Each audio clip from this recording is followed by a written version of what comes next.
Artie Lange is one funny guy. Just ask his legions of fans. He's done radio, TV, casts, and Laugh, which just opened in select theaters.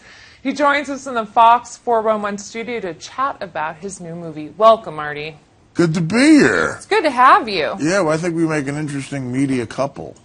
A power couple, would you say? Are we the next Beyonce, Jay-Z, or Kimye? I don't know who Kimye is, but I think we're more like, Jay-Z.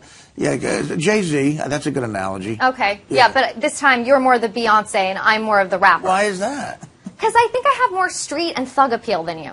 I doubt it. You're from West Milford.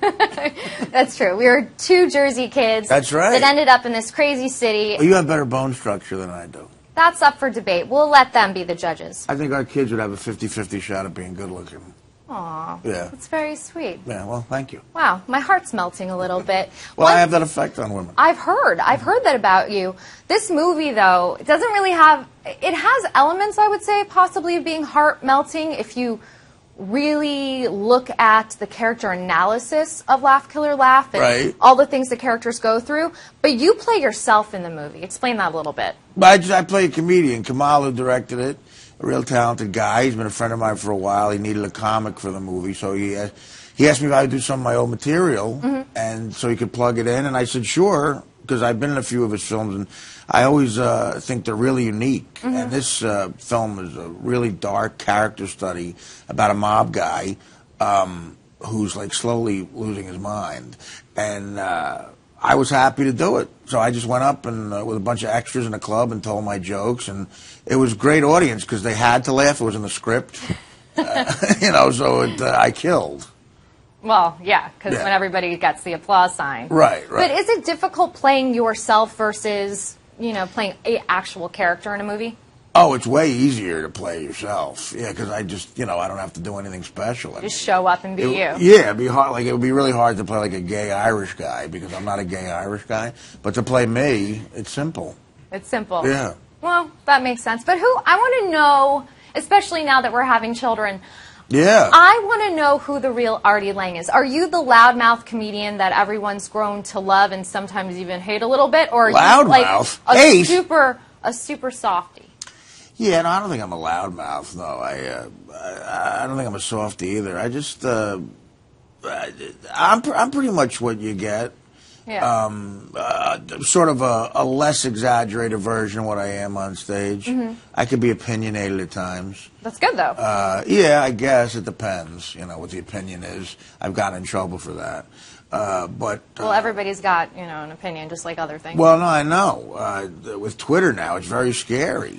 So I've gotten in trouble there. But I think I'm an all right guy. Do you think you've in any way kind of censored yourself because we're so politically correct now in society, especially with social media, that if you're not careful what you say, you offend, Everybody has a community. Yeah. There's all sorts of communities. But, people call me fat. The only community you can offend is a fat community. I can't get a protest going. But if I offend somebody else, they have a community that they come up with. Yeah. My nickname on Twitter is Obese Witherspoon. And I just have to take it. Well, that's not fair. That's not fair at all. Especially now that we have all these body movements, trending where it's all about body acceptance for women. Should be the same for... What about for a guy? For about Zoftic men. Yeah. For sure. Zoftic? What does that mean? It means, little curvilicious. Where'd you go to college? Where did I go to school? I went to New School University. I got my degree in psychology. That's why I'm trying to figure you out right now.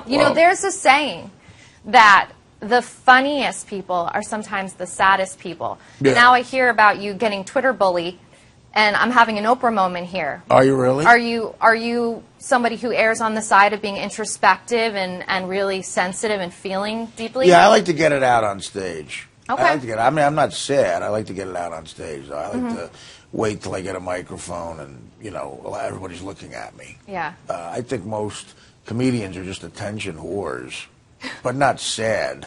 No. I think a lot of comics try to play like they're insecure and stuff, but we're not. If you become a comedian, you're saying not only am I interesting and funny, I think people pay to hear me say this stuff. Well, they do. Yeah, they do. Because you're saying the things that people I think want to say but don't have the huevos to say it. That's right. Is that a word? I just made it up. Are you Hispanic? No, I'm not. Okay. Well, we don't want to offend the Hispanic community. You know, you and I were colleagues back at Sirius XM. Do you speak to Howard Stern anymore? Not as much as I used to, obviously, because we used to work together. But when I do see him, we're on very nice terms. Yeah. I read up that you would go back if he asked you to. I mean, I don't know about full time. I'd go back and say hi, sure. Yeah. That was the greatest job in the world, except it felt like having a paper route. You know, you had to get up early. And I'm a comedian, so I'd be nocturnal on the weekends and then get up at 4:30 in the morning. But that was the only part that felt like working. That was just like going to work and laughing all day. It was great. Well, you've laughed a lot. You've had a tough year. You've let your fans know in your books what you've gone through. How has the recovery process been for you since then? Good. I'm doing really good. I teach a spin class.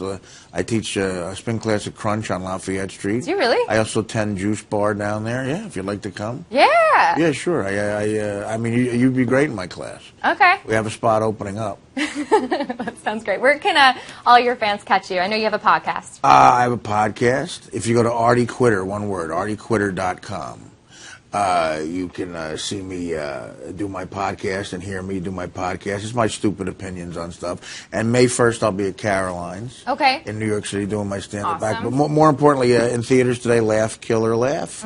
Really brilliant film by my buddy Kamal, and I'm happy to be. From the Jerky Boys. Yes. Don't forget Funny that. guy, an interesting guy, dramatic guy, and I'm proud to be in it. So check it out. And we're proud to have you. I'm proud to be here with my huevos. Laugh Killer Laugh is in theaters, video, on demand, and iTunes today. And for more on Artie Lange, go to artiequitter.com. Let's have a kid.